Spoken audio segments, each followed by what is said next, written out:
विद्युत धारा 1। पहचानो मेरा मोल, मैं हूँ आप सबके लिए अनमोल। मेरे बिना न कोई साधन, आपको मेरी जरूरत है घर घर आंगन। इस वीडियो का उद्देश्य विद्युत के अवयवों, उनके प्रतीक और विद्युत धारा के प्रभाव के बारे में जानना है। क्या बिजली को भी अभी कटना था? बिजली के बिना कितना मुश्किल है। हाँ, वो तो है। जब हम छोटे थे, इस गांव में बिजली नहीं होती थी। पढ़ना लिखना बहुत मुश्किल होता था। न बिजली के पंखे थे, न बल्ब और न ट्यूबलाइट, न टीवी, न रेडियो, कुछ भी नहीं था।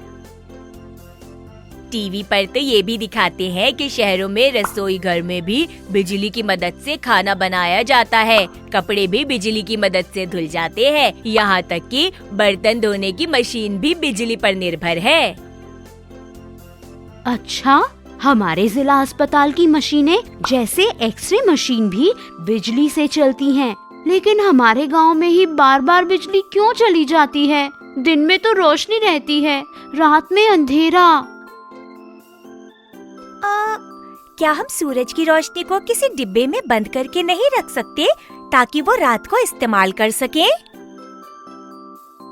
ऐसे थोड़ी ना होता है। तो क्या हर गांव में, हर शहर में ऐसे ही बिजली चली जाती है? बच्चों, अभी तक यहीं पर हो। मुन्ना के घर से चारा लेने नहीं जाना। टॉर्च जरूर ले जाना, बाहर अंधेरा है।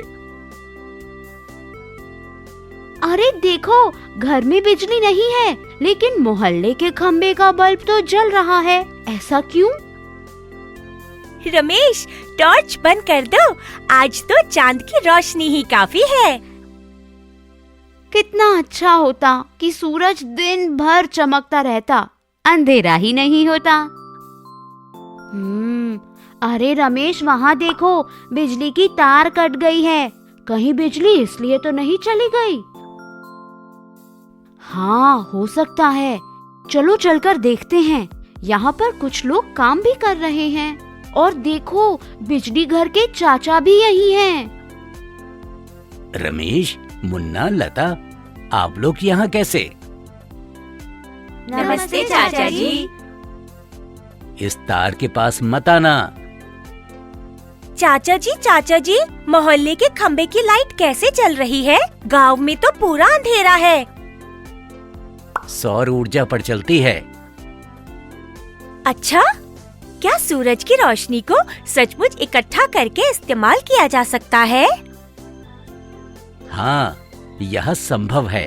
बिजली की तार की मरम्मत होने के बाद बिजली आ जाएगी। बहुत रात हो गई है, आप लोग अभी चलो। कुछ देर के बाद बिजली आ गई और बच्चे घर चले गए। क्या आपको सौर ऊर्जा के बारे में पता है? सौर ऊर्जा सीधे सूर्य से प्राप्त की जाती है। वैसे तो सौर ऊर्जा का विविध प्रकार से प्रयोग किया जाता है, किंतु सूर्य की ऊर्जा को विद्युत ऊर्जा में बदलने को ही मुख्य रूप से सौर ऊर्जा के रूप में जाना जाता है। रात भर सो नहीं सका। मुझे जिज्ञासा हो रही थी कि तार काटने से बिजली क्यों चली गई। मुन्ना, लता, चलो चाचा जी से मिलकर पूछते हैं। नमस्ते चाचा जी।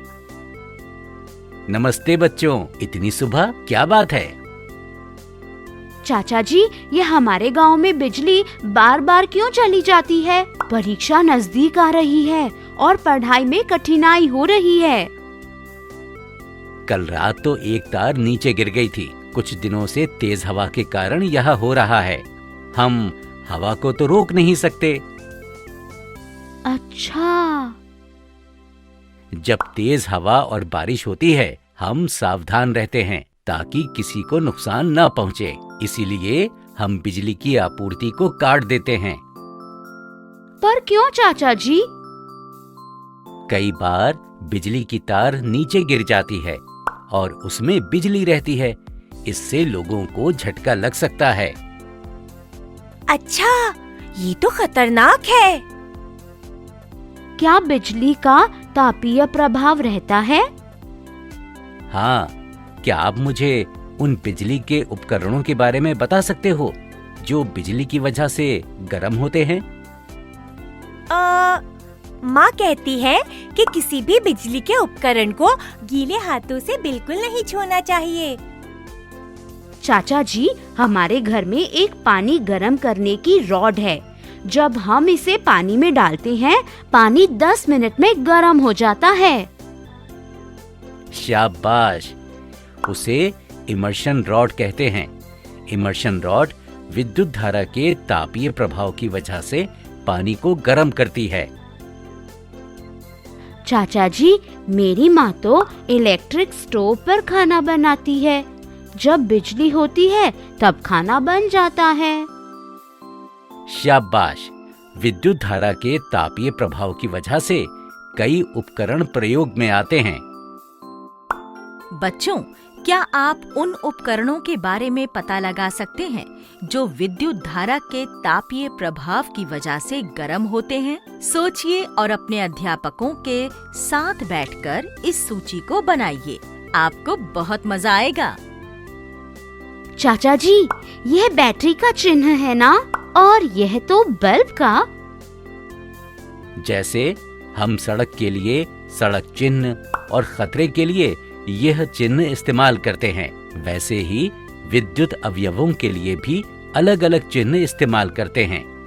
जैसे यह चिन्ह बल्ब का, यह स्विच का, यह तार का और यह बैटरी का। ये बैटरी के धन टर्मिनल और ऋण टर्मिनल का निशान है। हाँ, तुमने सही कहा। और यह सामान्य विद्युत परिपथ है। बिजली के हर उपकरण के लिए एक परिपथ रहता है। इससे हमें विद्युत की आपूर्ति के बारे में पता चलता है। इस परिपथ से तो समझ आ रहा है कि धन टर्मिनल से बिजली जा रही है और यह बल्ब जल रहा है। शाबाश बच्चों, आप तो जल्दी सीख गए हैं। काश उस टावर पर बैठे पक्षियों को समझ आता। उनको भी झटका लगता है और मर भी जाते हैं। पता है, कई बार इन पक्षियों की वजह से विद्युत आपूर्ति में बाधा आती है। धन्यवाद चाचा जी, हम सबको समझाने के लिए। हम चलते हैं चाचा जी। बच्चों, क्या आप पता लगा सकते हैं कि और कौन-कौन से चिन्ह इस्तेमाल किए जाते हैं? चलिए पता लगाते हैं। बच्चों, अब तो आप लोगों ने मुझे पहचान लिया होगा। मैं आप सभी की जिंदगी में रोशनी देती हूँ। मैं आप लोगों की दिनचर्या की एक महत्वपूर्ण अंग बन चुकी हूँ।